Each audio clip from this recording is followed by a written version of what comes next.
the education system functions and depends on unpaid overtime of teachers. And so we can draw boundaries as best we can, but there's this expectation that you're putting in hours at home, you're lesson planning at home, you're emailing and communicating with families at home before and after school, and not getting paid for it.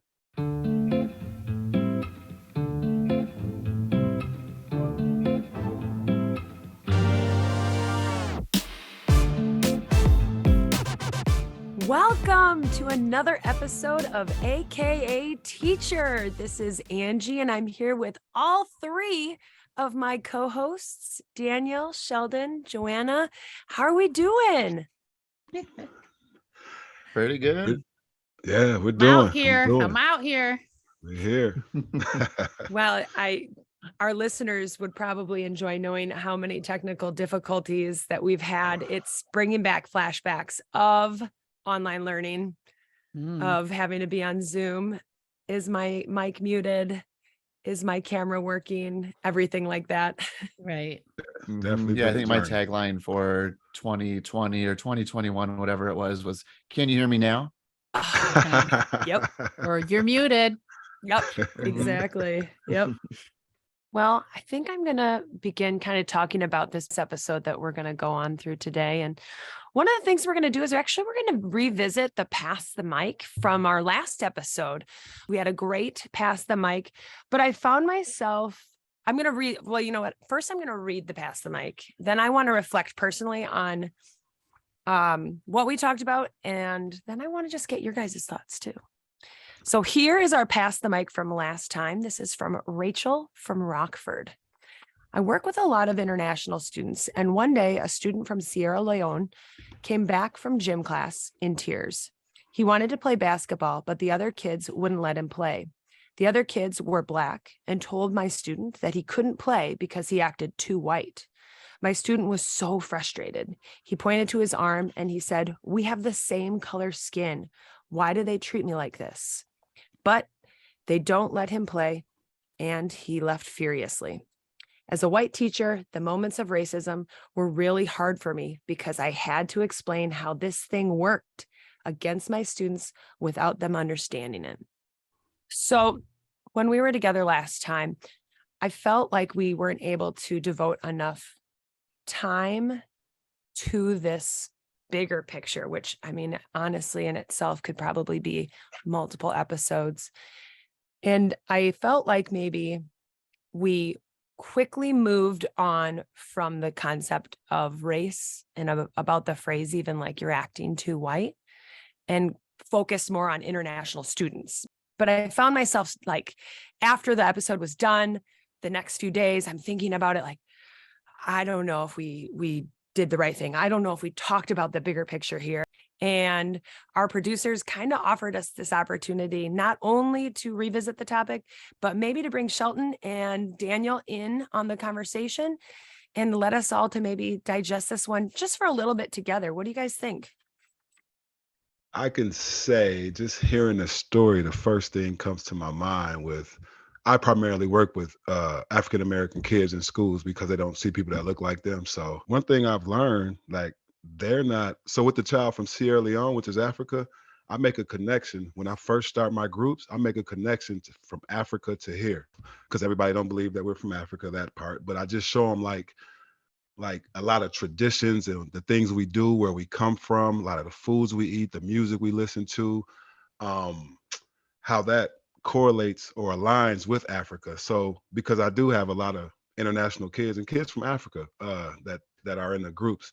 So I like to build that connection too. And then I allow that child to teach our kids about what they've been through, where they come from, because then that shows a correlation of, okay, we have similar experiences. Because a lot of kids, they think about Africa and they only get what they see on TV or what they just assume. So when they hear from somebody that came from Africa, I think that paints a more realistic picture, and they could how do I say, they could relate to each other a lot better, if that makes sense.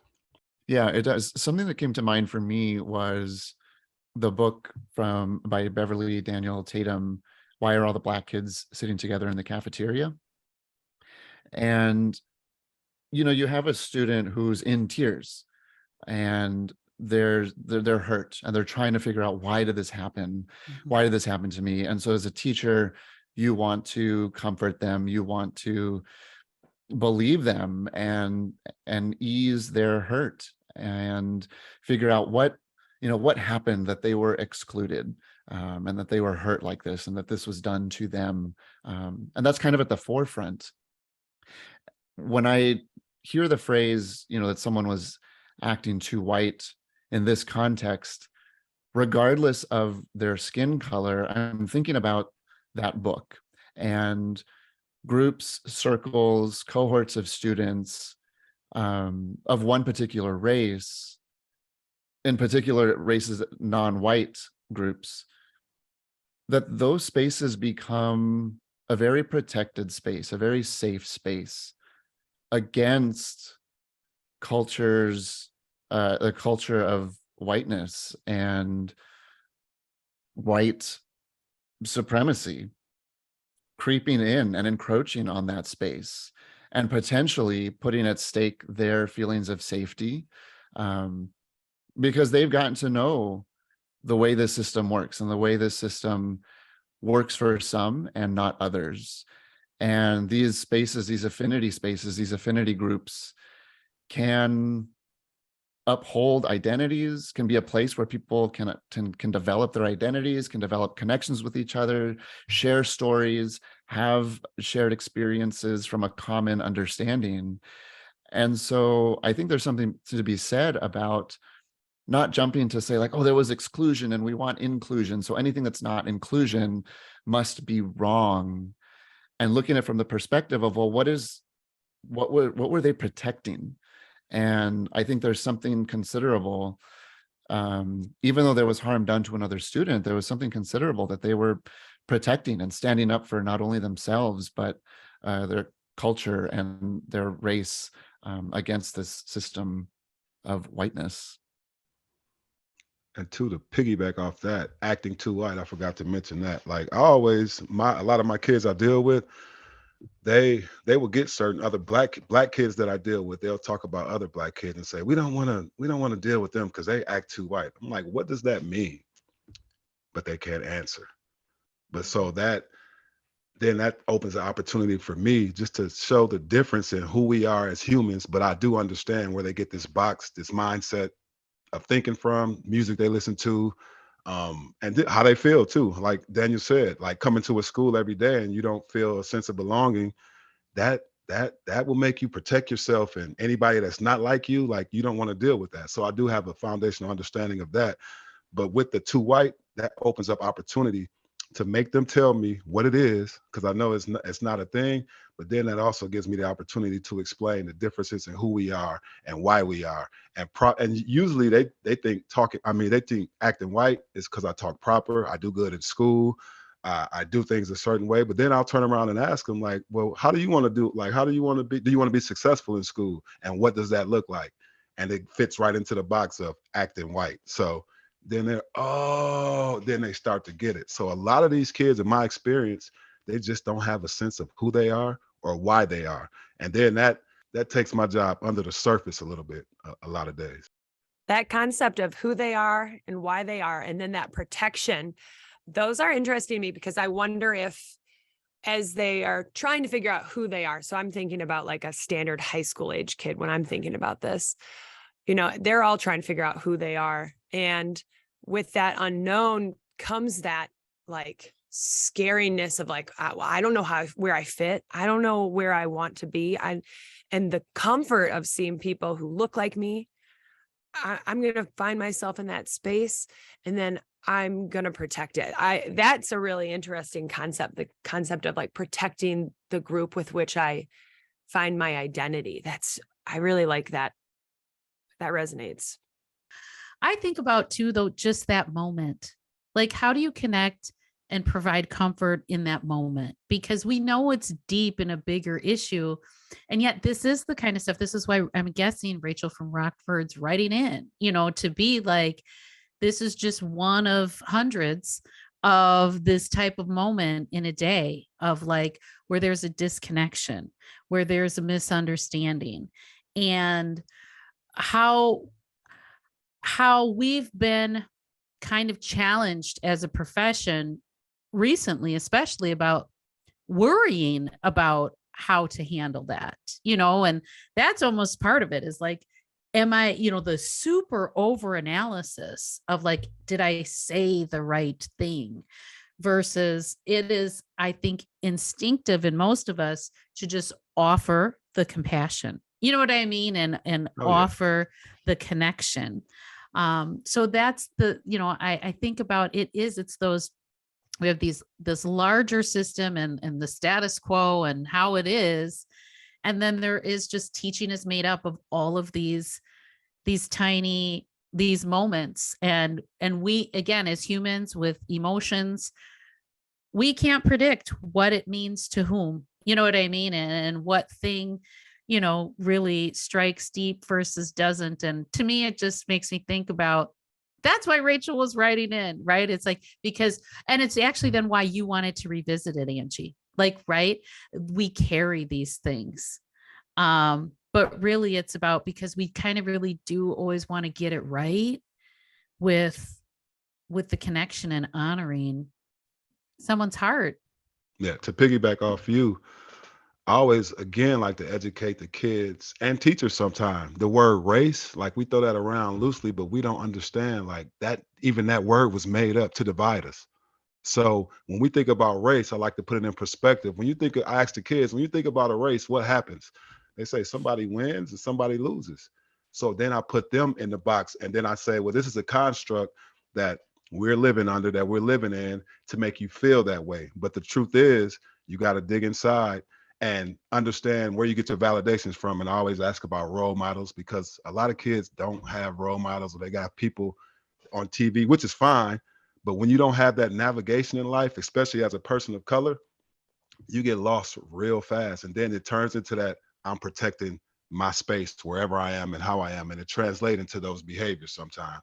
When kids, they just don't have that underlying foundation of concepts, what they mean, and just how to encourage and empower yourself. Yeah, Joanna, you said we carry these things, and it's taking me back to my first year of teaching. So 16 years ago, and I was teaching high school ESL math in Madison, and I'm eager, I'm going in, I want to do group work with my students, everything that I learned in my teacher education program. And it was within the first couple of days of school, and some of my students come in who are native Spanish speakers, and they see me, they I think probably have seen my name on, a list of their teachers. And I just remember this one student was so excited, said, "Hey, Mr. Torres, all right," and just like had this connection. We had never met. This was our first interaction, and he started speaking to me in fluent Spanish. And so I'm fourth generation Mexican American. I grew up speaking English. I learned Spanish in school, right? Middle school, high school. And my Spanish at this point was not so great. And it was too fast for me. And I tried to keep up, and I clearly stuttered. And he could see it just kind of broke down this automatic connection that he thought we had. And it just, oh no, you don't, no, never mind. He was almost, I think he said, never mind. No. And he didn't, and he didn't say, oh, you're too white, but it was a similar moment where it's something I felt, I have lighter skin, and I can kind of blend in with one circle or another. I can pass as white. And it hurt at the time. Yeah. And I thought, well, we're going to have this connection. And, I'm here to help you. I'm this eager first year teacher. And it's just stuck with me ever since that, those different aspects of our identity and what we bring to the table and the assumptions we make, whether they're positive or negative, they're there. Can I offer a reframe on that situation? Mhm. Because to me, number one, he attracted to you because he felt like there was nobody else, so he was alone. But then he assumed that you knew Spanish, so he started, talking to you in Spanish. But then he was like, no, at that moment, like I see that was the moment to put him on a pedestal and be like, okay, can you teach me 4 words a week? Mm. Because we do have Mhm. things in common, but now he has the opportunity to feel that sense of influence where he's never felt it before. And you're older than him, so that's even a higher pedestal too. So Mhm. sometimes I see those as small windows of opportunity. Mm. That's a great point. And I think something I became more comfortable with later in my teaching of putting the students in the role of a teacher, as you're Th- saying. Thank you. Yeah. I just said this the other day. I'm like, we should change the titles. Teachers should be students because for the people that live off titles, teachers should be students and the students should be teacher. Like, because now sometimes you get some teachers who I got my degree. I don't need to know anymore. I've learned this. I've lived. I'm 40. I did this. No, it doesn't stop. So I love that. Yes. Thank you for saying that. I actually feel right now that's why I feel misunderstood as a teacher currently. And I feel that is why, because I listen to my students and I use what they have been telling me over all the years to create what I do, but that is not understood or accepted by the majority of my colleagues. Wow. Is what is not accepted then what your classroom looks like, or just like you're like, hey, I'm talking to kids and they're saying this, and people are like, why are you talking to kids I so think much? about what's in my classroom, like how things are designed, right? When, right, like a lot of my students are, let's say, highly anxious. So we don't use the traditional passing periods. That's why. Yep. You know what I mean? Because Yep. I'm listening and making the adjustment. And it's what I call, and there's actual thing out here, a power with system. So what Shelton's talking about, and especially youth are really into this, they would thrive. It's again, us looking at what is education and what are we doing? It's a power over system, and power with is what it does need to be with our students. Anyway, that's what came into my mind when Shelton was talking about, like, we should be the students, they should be the teachers. Right. It's like you observe, you listen, and you use that to guide you. So I agree, Shelton. But and that's just the language that I put to it of like it's power with it's, but we really work in a system that's like, no, these are the standards and they're created by who even knows where, and that's the thing we have to do. Well, team, I just want to say thank you for giving us that opportunity to talk about this again. And again, I want to thank everybody that gives us grace as we figure out how to unpack our learning and to continually grow. And I'm just really thankful for all of our perspectives. And I can't wait to continue to learn from you guys because I know that I'm going to continue to reflect, but I'm going to feel better leaving this episode just because of our conversations today.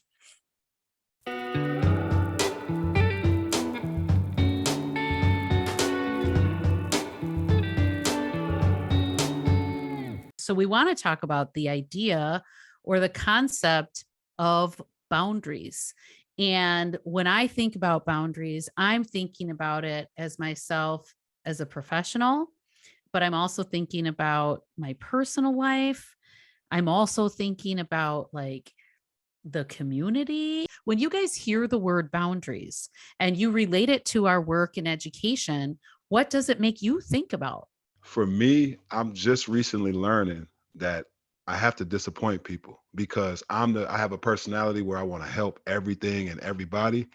And so I've learned that I have to, and no, well, I don't want to. I'm asked a lot to help a lot of people. So, and that's what I love to do, but I have to set boundaries for myself because I'll end up helping something that's not on my I don't want to say my caseload that day.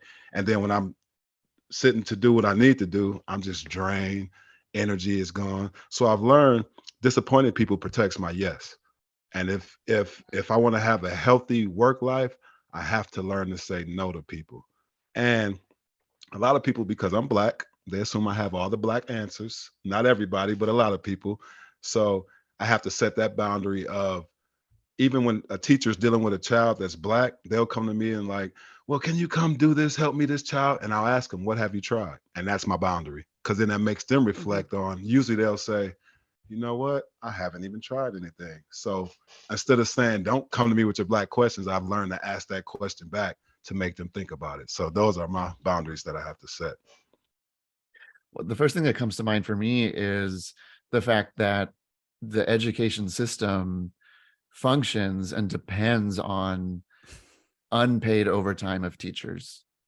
And so we can draw boundaries as best we can, but there's this expectation that you're putting in hours at home, you're lesson planning at home, you're emailing and communicating with families at home before and after school, and not getting paid for it. Right? Imagine other professions, right? A lawyer putting in overtime, unpaid. Those are billable hours. Those are exactly billable hours, time and a half. It doesn't happen. And the system depends on it. And I think, I remember that as a teacher, you just assume that, oh, that's just the way it is. And you accept it. Oh my gosh. Yesterday, I was talking to a third-year teacher from another district, and it was, just then I'm like, so you told me that you coach. And she's like, oh yeah. And then she listed off like, she's like, I coach volleyball, I do track, I'm the freshman. Like, she did list like 10 different things that she was doing in addition to her teaching load. And that's where I hear in like the expectation, or who asked her to do 10,000 things? Yep. Yeah, I feel like there is a certain level of like where you have to like draw the line. And for me, the thing that seems really popular in my school is new clubs. It seems like there's a new club starting up every day. And so now all of a sudden we have a knitting club. That's really cool. But that is an unpaid position by one of the greatest, nicest teachers around, that she's like trying to set aside time to meet with the kids about knitting and teach kids how to knit and like all these things. And she's awesome. So of course she's going to say yes. And then it's like, now we have board game club. Oh, that sounds like a lot of fun. But like somebody has to unpaid be at school after school to supervise board game club and make sure there's board games.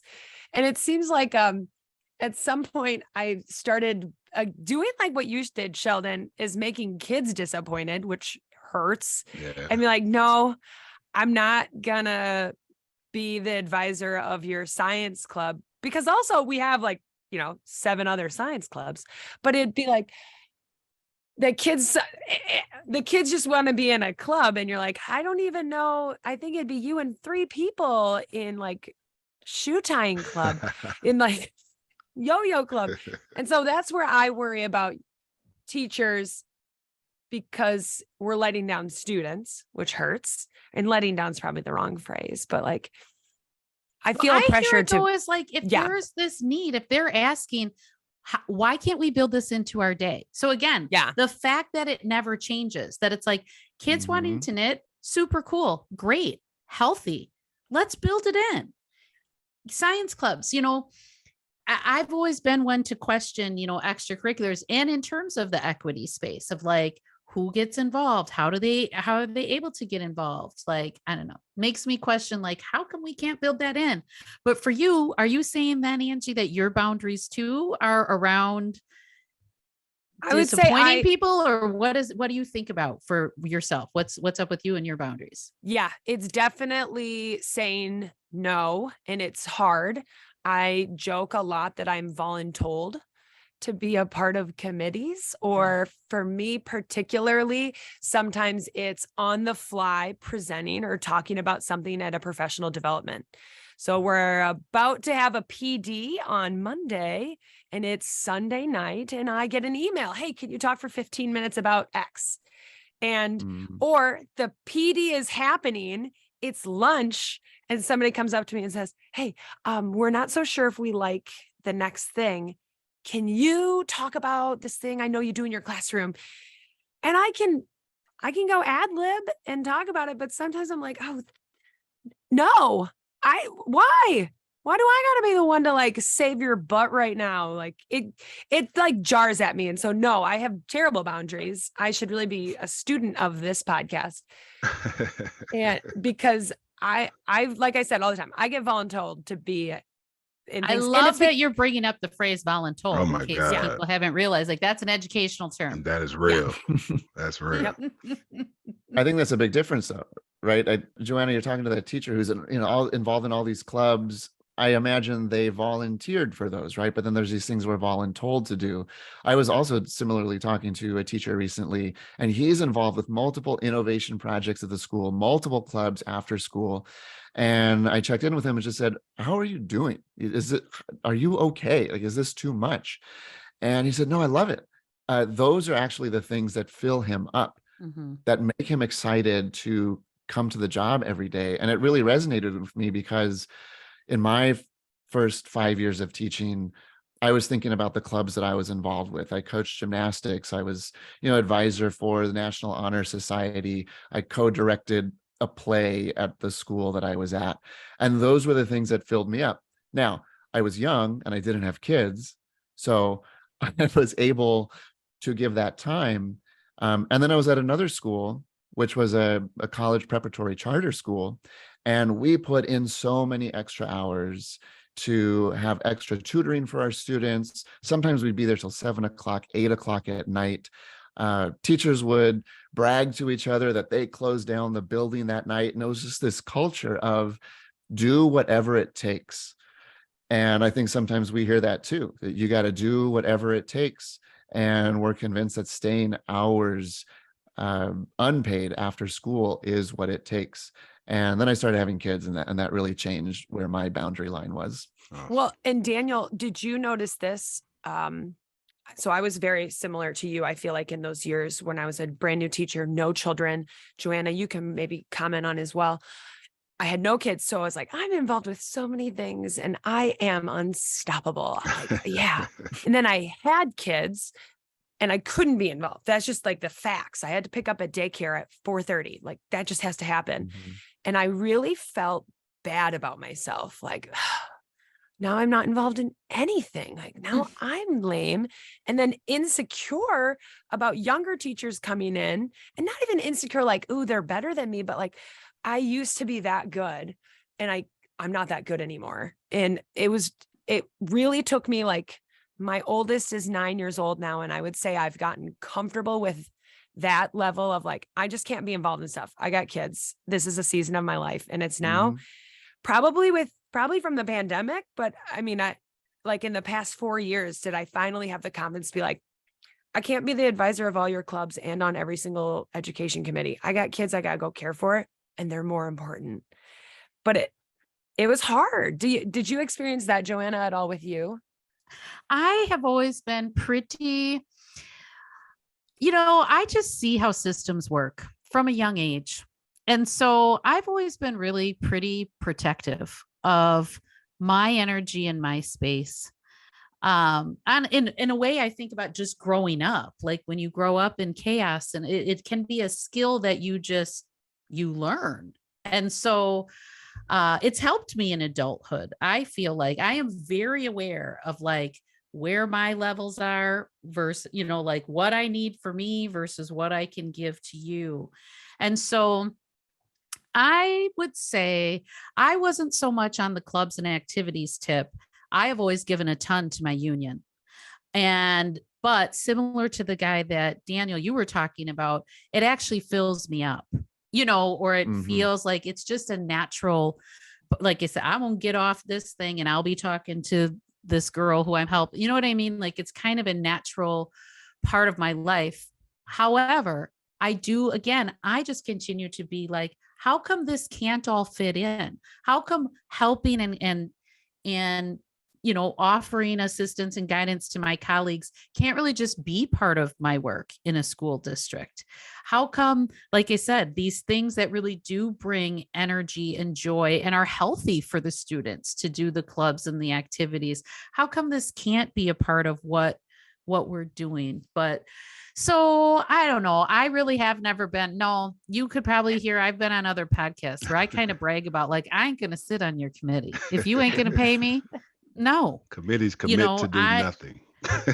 Right. Sometimes. I do the work for real. That's what I'll be like. I do the work for real. Yes. I give it all to my students. Yes. And so y'all got a choice. Do you want me to do it for them, or do you want me to sit here and go in circles with you? I'll always do it for my kids. See, I've learned. I think that's why people want us on the committees, because they see us doing the work. And when your name is on the committee, it represents the whole committee. Yep. But yeah, I feel that too sometimes, that like, it's like, oh, that's a name of a teacher I trust, and they're on the committee. Okay, I trust whatever the committee's about to say. Or, hey, you're a well-liked person by other teachers. Can you present about this crummy topic? For a couple of us, having kids shifted our boundaries. I'm curious if the pandemic has shifted anyone's boundaries, if that made an impact.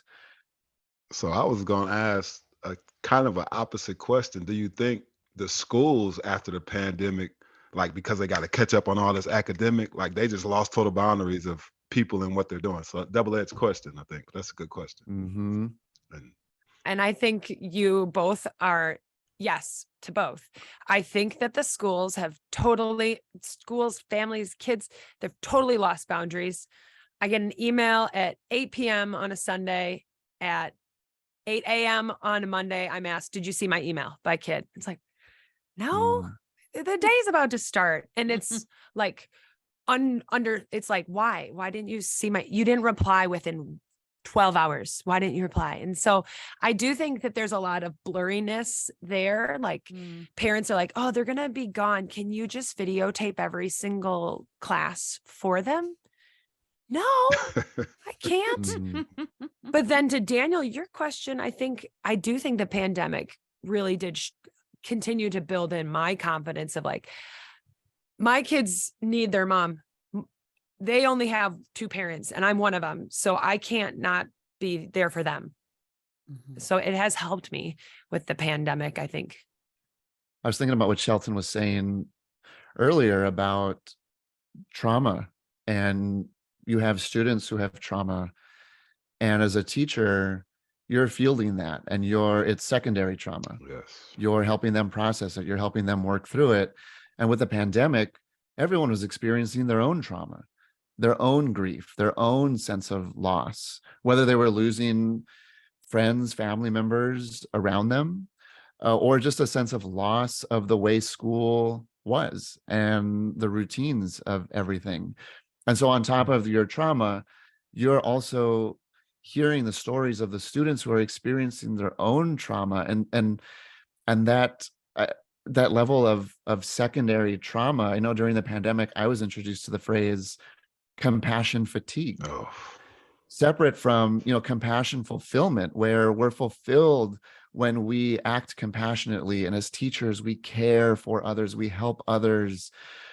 But when there's a certain level of trauma that you're receiving, and you're on the receiving end of it, it's secondary trauma, and you can reach a level of compassion fatigue. I just have nothing left to give.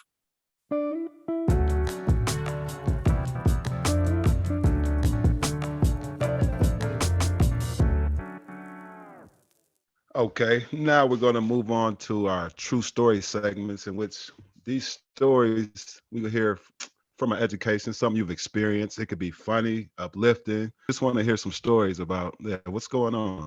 Well, I have a story. This happened 2 days ago, and it is the most embarrassing thing I've ever experienced as an educator. So boundaries, right? So I have to bring home we do a ton of dry erase work in our classroom. It's a thing I love. It's full of engagement, dry erase boards, hold up answers, work with a friend, draw drawings, ask questions. So the rags that we use to wash them get dirty. Got to bring them home to wash them in my own house, because again, there's who else is going to no wash 'em? laundry service No provided. laundry service. Wash your own stuff. Buy your own stuff, wash your own stuff for the Yes. school. So wash them at home over the weekend and bring them back to class and throw them all in a bin. Mm-hmm. Doing whiteboard. A student calls me over and she goes, who washes these? And as she kind of unfolds it, there is my underwear connected to the rag. It's like static clung on there. So awesome. So for like 4 seconds, I tried to like form a lie. Like I was like, we have a lady who washes the jersey. They're mine. And I like grab it and like run away. And it was very lucky because it was 3 very nice girls. Right. And they weren't taking photos of them. That was my next question. So another story for another time is I actually collect the kids' cell phones before they enter the room every day. Okay. Way to go. To which I was like, thank goodness I do that. Mm-hmm. They could have been Snapchatting it everywhere. Right. Luckily, it wasn't like 3 stereotypical boys who like tossed it around or put it on their heads or ruined my day more. And so it's 3 super nice girls. They all chuckled. Because there's group work and there's lots of dynamics going on. My co-teacher didn't even know what was happening. So good. So nobody else really figured out. And then I just kind of kept like circling back on them to make sure things were cool. Like circling back and be like, this is the worst day of my entire life. You know, they'd laugh. I'd be like, I said, take off my sweater because I'm pitting out because I'm so stressed out. Circle back and I'm like, you are going to tell everybody, you know, I'm going to tell everybody I know because this is literally terrible. Hilarious. So yeah, I've never, I don't know how to top it. That was the craziest day.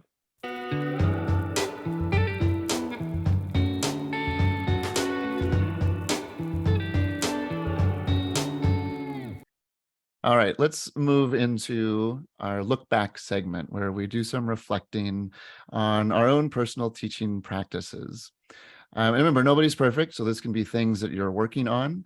It can also be things you're doing well. Feel free to give a shout out to yourself, give yourself a pat on the back, and share some wisdom here.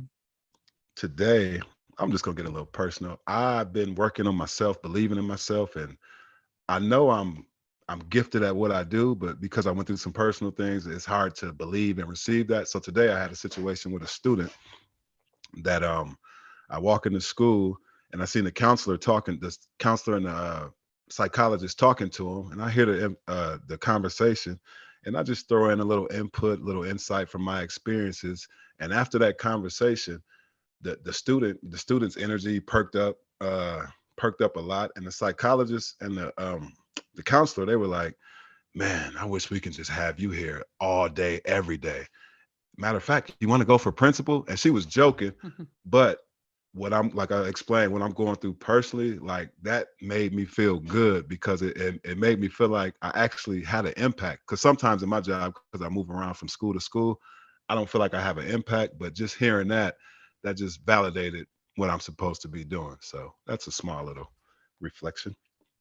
I think about in my work, I'm constantly I'm always kind of refining this idea that I operate from of like how to make school completely supportive of your human nervous system. You might have picked up in the conversation. I just see all the time, like all the stressors that school adds.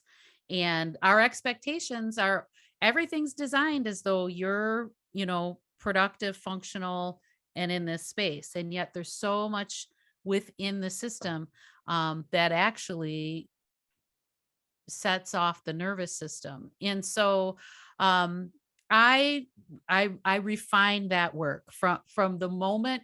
That's how I'll talk about it. Where like my students experience a school experience that is fully supportive of their human nervous regulation system.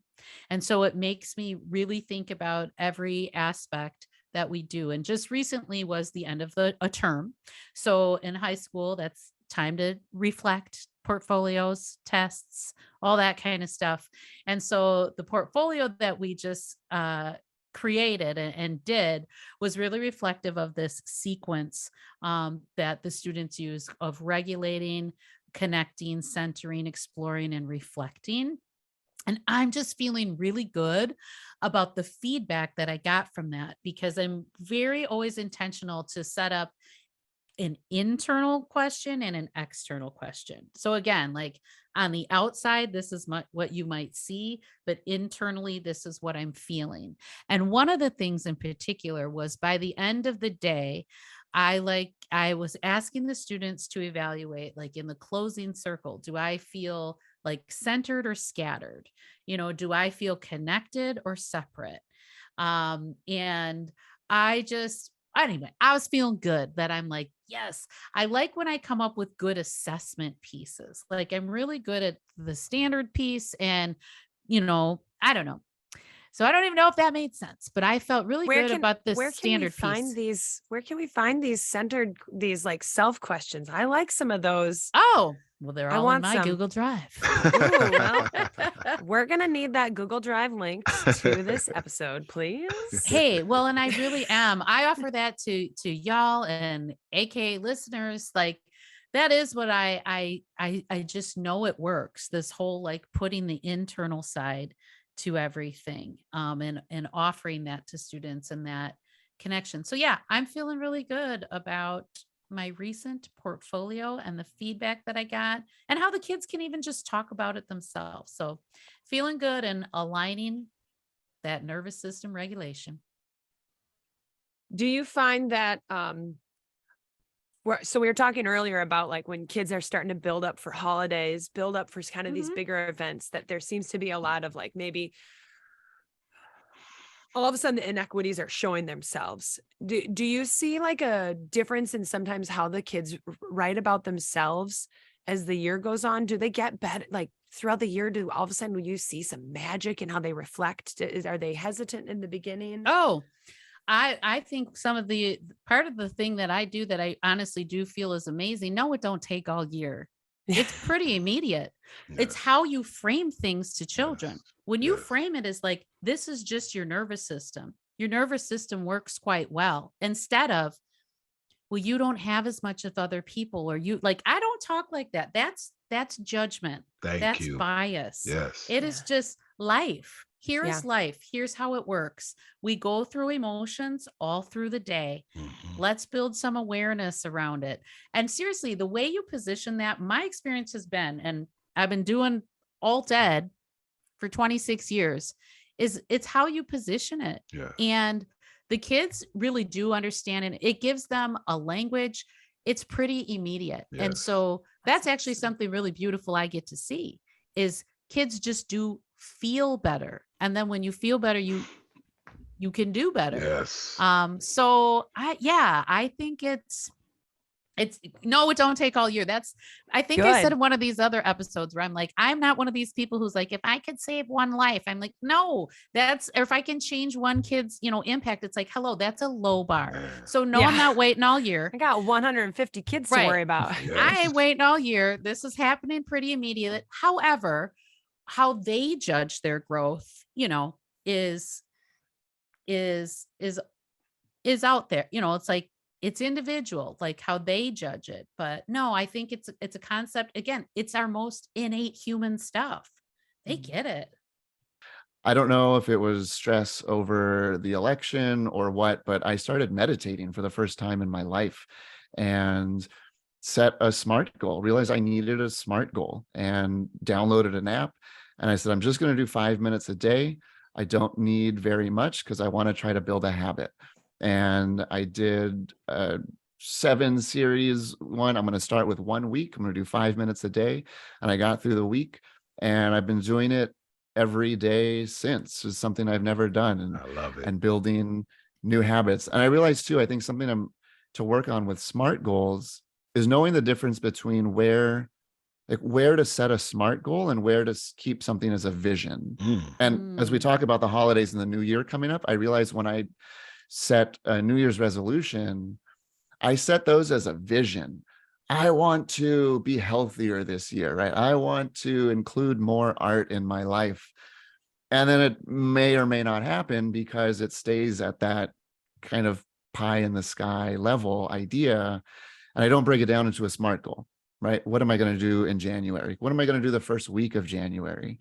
So it's just something I've been working on for my own mental health right now. And maybe something I'll try to actually follow through on New Year's resolutions coming up. I just want to add, congrats on the meditation. Yes. Truly. Yes. I've been meditating daily for 7 years.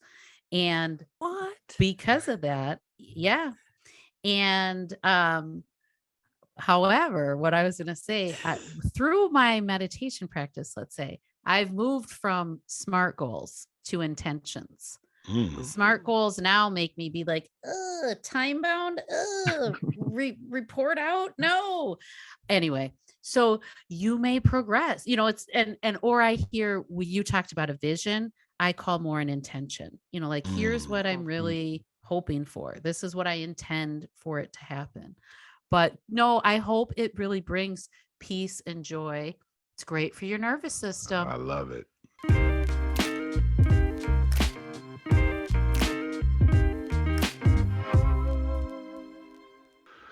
All right. Moving right along and transitioning to the Pastor Mike session, we'd like to know who's here with us. And here in this segment, we like to take questions from early career, pre-service teachers, and we like to hear their stories. And this week, we have a story from Maya from Oshkosh. And it's more of a quote. Just give me some feedback. Her quote is, "As someone who looks the same age as students I will teach, how do you navigate authority and getting the respect from older teachers who think you're unexperienced?" Well, I remember what I did when I was first teaching. I lied to the kids and I told them that I'd been teaching. Like, I was like, I ain't a fool. I ain't going to tell them I'm new. Yeah, hello. I love it. So I remember telling the kids that, like, I was like, this ain't my first year. I'm new here, but I've been teaching for 3 years. Let's go. So I remember saying that to the kids. And so they didn't think I was a brand new teacher. So that was clever, perhaps. And then among adults, I don't remember. I actually started teaching at the school that I went to. So I didn't have, they know who I was, and I didn't, I felt like they all kind of shepherded around me because I was their student and they wanted to help me. So I can't relate to that part. I remember being a first year teacher, first few years, and being young and looking young, and you just can't hide it. And it would be how I dressed, button up shirt and a tie every day. And, if it was casual, it was just the button up shirt. And I felt like it was kind of that self-imposed dress code that would give me that authority. And that was something, I thought was important, that authority was necessary to gaining respect. And I think that's something I, over the years, reflected on. And it's a question, is authority necessary for earning respect? For me, it's looking for colleagues who seem like they're going to be supportive of a young teacher. And so for me, I've taught in 3 different schools. So I've had 3 different experiences where I'm like the new kid on the block. And all 3 times I just get really active in looking around at staff and looking for staff who feel welcoming, who seem like they will wrap their arm around me and show me a little bit of this building's ropes, and who are the helping teachers, who are the people maybe who are less enthusiastic about helping. looking for mentors kind of. And so I try to really like search those staff meetings and look around and look for teachers who seem welcoming. And that would be my biggest advice for a teacher who's coming into the profession young. And if they find themselves at a school where, people are shutting their door, where people are saying, well, you're sharing my room, but this is my room, so your students can't touch my stuff, because I've been there.